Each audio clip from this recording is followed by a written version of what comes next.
Hello folks, and welcome back to the channel. Together with these great partners, we are able to bring you quality information to help you reach your whitetail habitat goals quicker but more proficiently.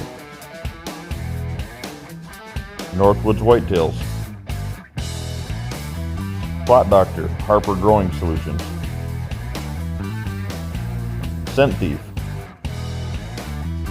Real Wood Productions, Ace Hardware of Harrodsburg, Kentucky.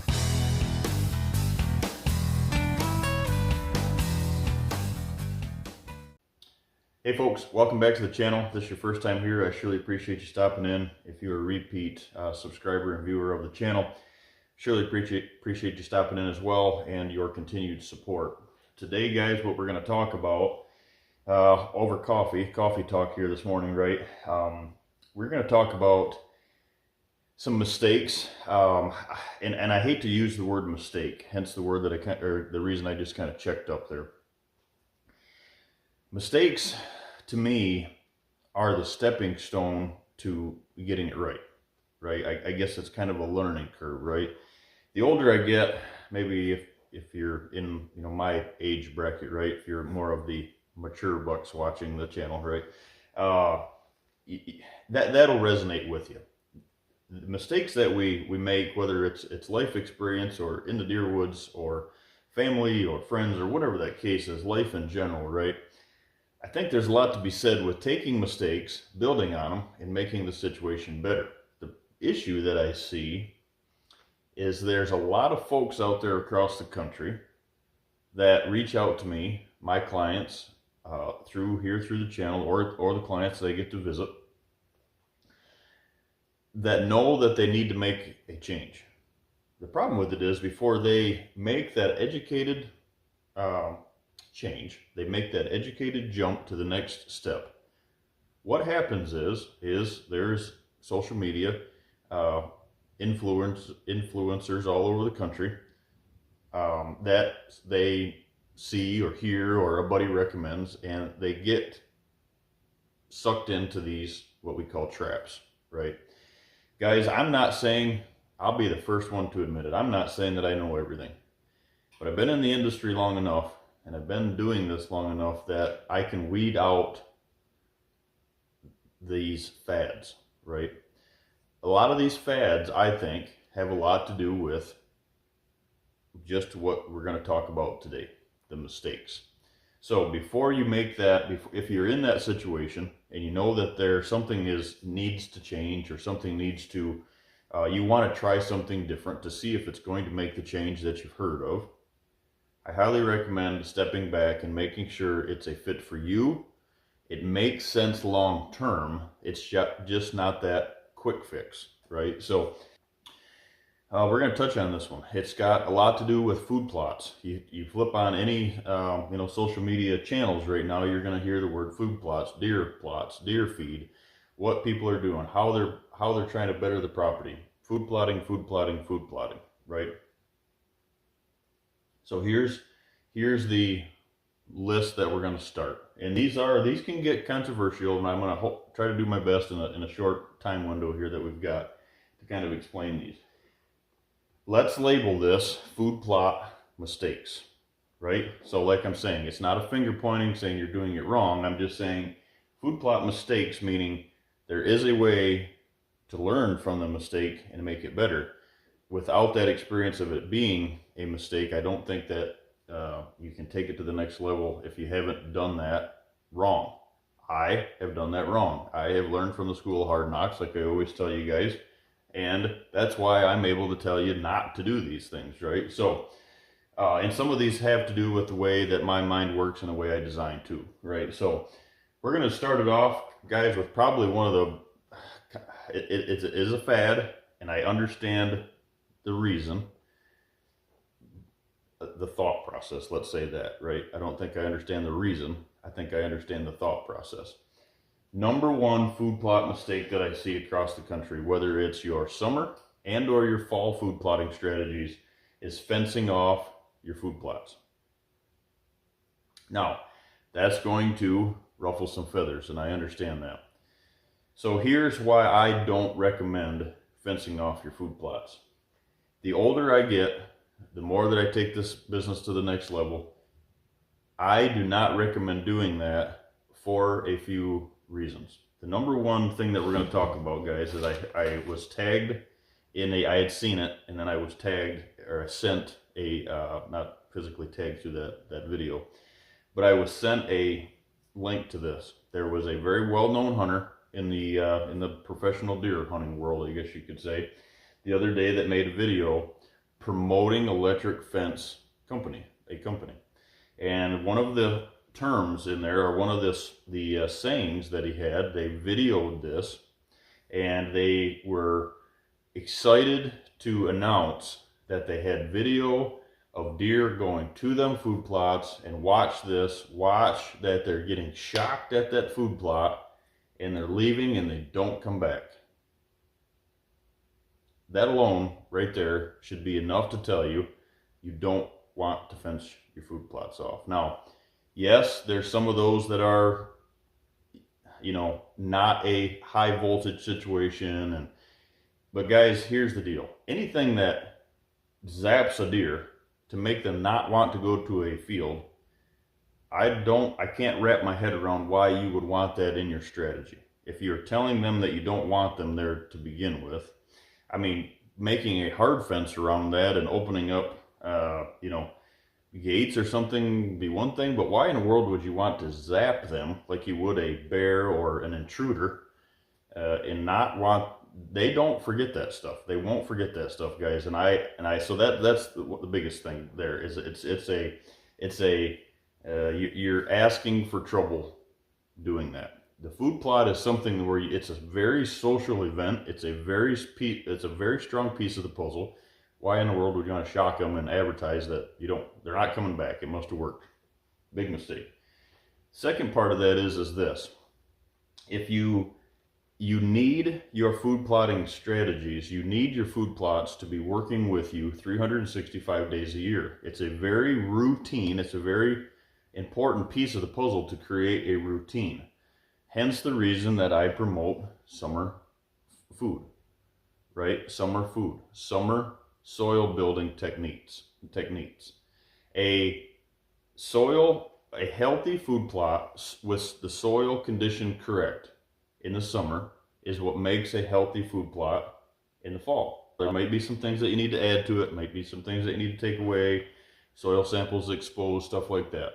But I'm not only feeding deer above ground, guys, I'm building that soil below the ground to better the food plots when they need it the most going into the fall. So yes, I'm feeding deer in the summer, but the more important thing is I'm building that soil to make a better seed to soil contact, a better healthy soil to put my fall blends in, to try to get the best food plot strategies that I can possibly get the food plot power that I can possibly have going into the fall. So that's why folks fence off their food plots in the fall, right? Because they want food left. But if you fence these food plots off and you're zapping them, let's say, or you don't want them there, they are not going to be able to touch and feel and experience the whole property. It'd be no different to me, guys. It'd be no different than putting logs across your transition in your corridors, and you don't want them to eat the vegetation along that in your bedding areas. You don't want them to eat all your browse in your doe bedding area. So let's fence those areas off, so then when we want them to use it, we open the gates and then they go in. Great sound, right? It sounds great, but it doesn't make sense. Here's the deal, guys. And years ago, and I'll put his name out there, Mr. Don Higgins, great man, great Christian man. Don came out with this slogan years ago that was this homecoming theory that he had, right? Now, I agree with Don's homecoming theory. We have a little bit different mindset on what that exactly means, but he hit that right on the head when he came out with that. They have to be able to experience your property in the summer, so they come home to it that week of the rut, right? I think Don even goes to the extent of saying, like, in his area, certain dates, right, that he has bucks leave the property in the summer, that they were there in the summer a little bit on and off. They leave it. They're living somewhere else, and then they come back and experience that property. When they can't your property in the fall, they come home when they can't find does somewhere else, right? Well, if that's the case, that's a great analogy, right? Now my homecoming is they're using it throughout the entire the summer. They might be living somewhere else, but they're frequenting your property more than just a happenstance in the summer, right? So my deal is I want them coming home to a place that they know. So they might leave it a day or two and come back. They might leave it 3-4 weeks, they come back. I don't want them gone at months at a time. So our homecoming is a definition a little bit different, same mindset, right? But so if they're not able to do that, and the does aren't able to use the food plots, they're not able to use the food plots, the volume of deer that you need, the carrying capacity of your property isn't met, why in the world would you come back to a property that the does, that you didn't know the does were there because the does weren't able to use your food plots throughout the summer? Huge piece of the puzzle to me, guys. Don't get caught in that trap. If you're lacking, if you have a food plot that is not there during that fall time period, and you need more of that, there's other situations. There's more problems that you have to fix, right? A half-acre food plot on a 40-acre piece of property isn't enough to. It's going to be gone. I don't care what 40 acres is across the country, it's going to be gone. You have to have multiple of those locations. But if you are one of those farms that just has a 1/2 acre food plot, your browse requirement, guys, has to be met. The reason your food plots are failing, the reason that your food plots are being ate to the dirt, are kept lip high, is because your browse requirement, it never drops below 50%. Most part of the country, it's 75-80%. The north, if you're up in Michigan or Wisconsin viewing into this, your browse requirements are 90% of a deer's intake is woody browse. Well, if you don't have any of that, they are going to destroy your food plots. I don't care if you have the best half-acre food plot within 50 miles of you and you dump all your money and all your heart and soul into it. If your browse requirements aren't being met, your food plot is going to get destroyed. So there's other ways to cure a problem that you have of not having a food plot left going into fall versus fencing it off and not getting this 365-day a year experience to your food plot. Never fence your food plots off, guys. So tillage, number 2, another very controversial topic, right? I am that no-till guy. So you see a video that I released just a couple of days back that we had to do some kind of amending our fall food plots here, because last year, we got a video coming on this of why this is so important. Last year, I was playing with the seed blends, trying to get them all right tonnage wise, and I didn't have the rye volume that we needed, so I bought bin run rye, and I didn't have the rye crop this spring to seed into and crimp down that good stemmy rye above ground, that good rye root base that kept the weeds at bay, and I had a lot of junk that came into the plots. Well, I already have a thatch layer that wasn't breathable. Adding that on there would have made it worse, so we actually perforated it, right? Not that whole perforation, not termination thing that we talk about. So we went in with a cultivator and cultivate that. So I did expose some dirt. We are hearing the thunder in the background here, and we're getting rain, and we are moving forward. But this is the first time that I've ever had to really till in many years because of that. Now, it wasn't a tiller and it wasn't a disc, it was just a perforation, right? So I didn't kill everything off there, but it's a situation where folks get yourselves into trouble. Tilling a food plot dries out your food plots. It kills all of the micro organisms that are working for you, all your worms, all your bugs, everything. It overheats your food plots, guys. It sounds great. There's nothing more than, I was out there on the field the other day and just, turning that dirt over as much as I did. That dirt smells good, and boy, you really think that you're doing something good. Problem with it is you're actually setting yourself back possibly years. And the reason for that is, guys, is that plot armor that we speak of, that I promote in our seed blends that we're doing with John Comp, with Northwoods whitetails. That rye is so important as an attraction in the fall, but it's so much more important in the spring. So you have that first initial jump. So we're feeding deer, we're rebounding deer the health, and then we're also putting that 3, 4, 5 foot tall vegetation, good stemmy, airy, breathable vegetation down on the ground.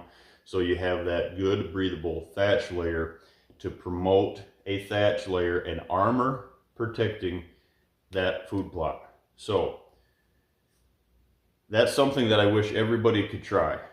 And I get this all the time. Well, that won't work in my area.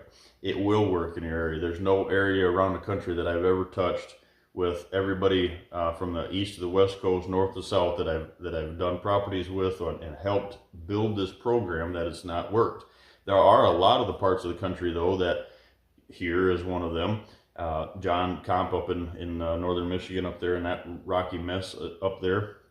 There's a lot of plots. There's plots across the country that you could say that disking, or you can't do that here. Disking would be what you can't do, right? Because you just can't physically do that because the ground conditions, it's so rocky and you're going to destroy equipment. That could be said for tillage. I've never had a no-till situation where it wasn't a fit for somebody. It's a learning curve. You have to trust in the process. You have to be able to get the system there, but it does work for everybody. And I'll go to the bank on that one. I'll go to the grave with that one, guys. There is a lot of truth in that. So minimum till is not no till. Remember that, guys. Minimum till. Minimum till is what I had to do here this year to set the junk back that I was dealt with, self-inflicted, that I wanted to get a fresh start on our new seed programs that we're doing. And I wanted that good crop, that good rye crop, and I needed to set this thatch back because I started this process with old junk hay, and it just built up on me to a point where I had to perforate it to get it correct. So that's why the tilling is so invasive, right?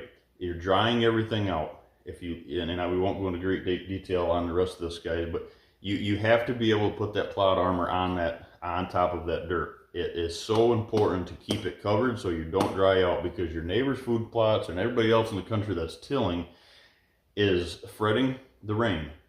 Is it going to get not enough rain? Am I going to get too much rain? My plot's going to wash out. Numerous big names in the outdoor world. Flip on the outdoor channel, everybody's tilling, right? And I didn't chuckle about it because I felt bad for them, but last year was a perfect example.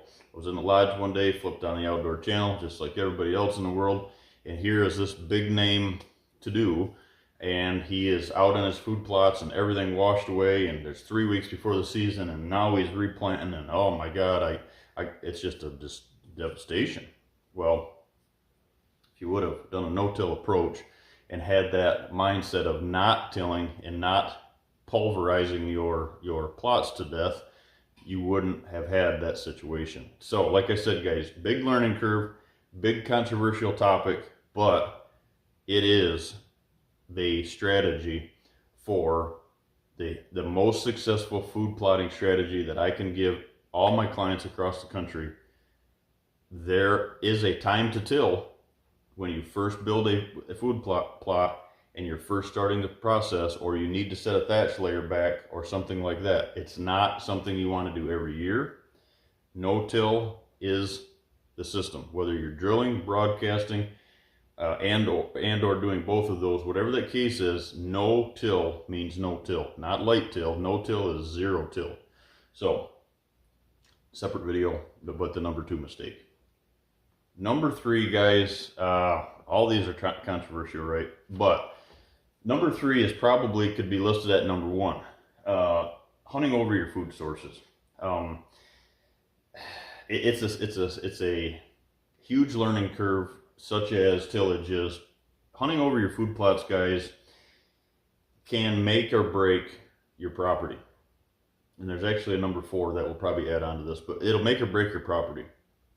So I always tell folks this going into their properties or into our visits, or when we get done with their properties, that the educational tool that I always use is this. There's one way that I always recommend that you can take your success on your farm that from before I was there, you can take the success and make it 50% better going into this season.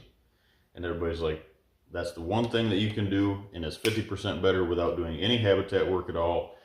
Change your hunting over your food plot strategies. Do not hunt over your food plots with archery tackle, right? With archery equipment. Now, if you can, and the reason for, so that we'll finish that, the reason for that is if you're not hunting over your food sources, you may be the only one within 20 miles, 50 miles of your area. Sounds ridiculous, right? But not doing that. And if you're the guy, if you're the family, you are the hunters in an area, not doing that, you are going to be different.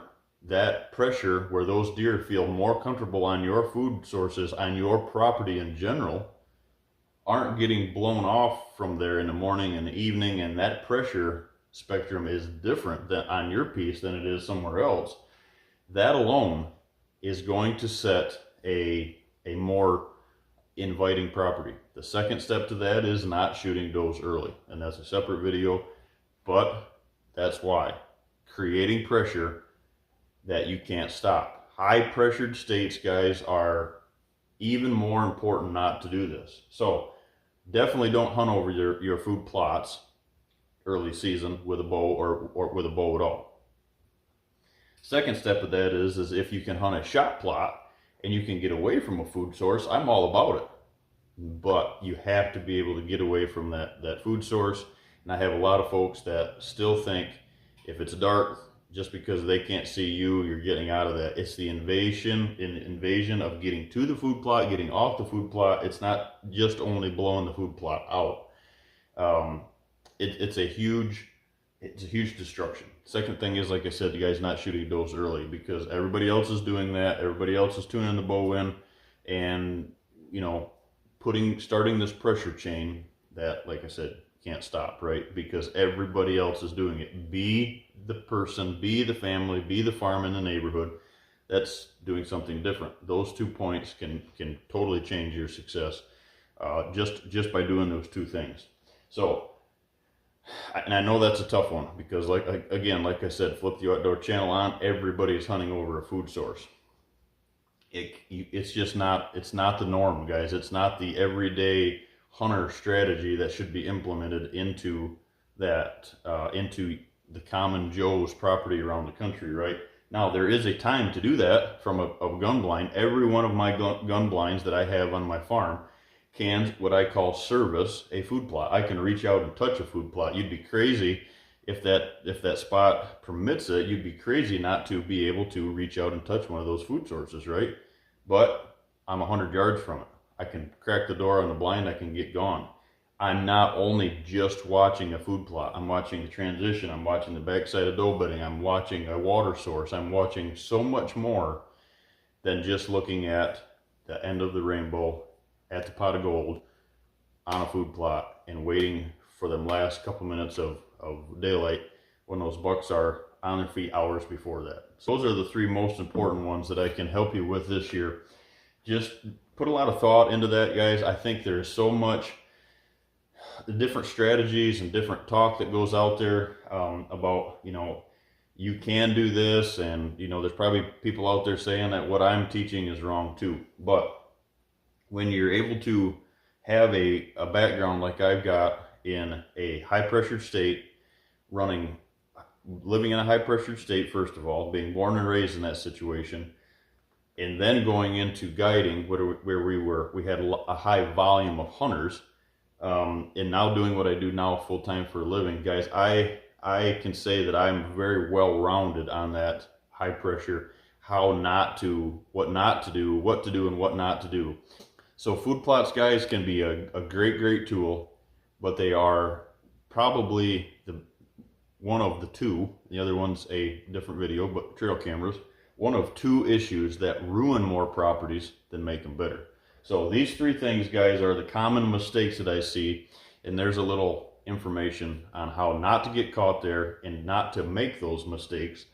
Learn from me, my experiences of making those mistakes, bringing that information to you guys and helping you try to fast track you. Don't make these mistakes going into this food plotting season. Thanks, guys.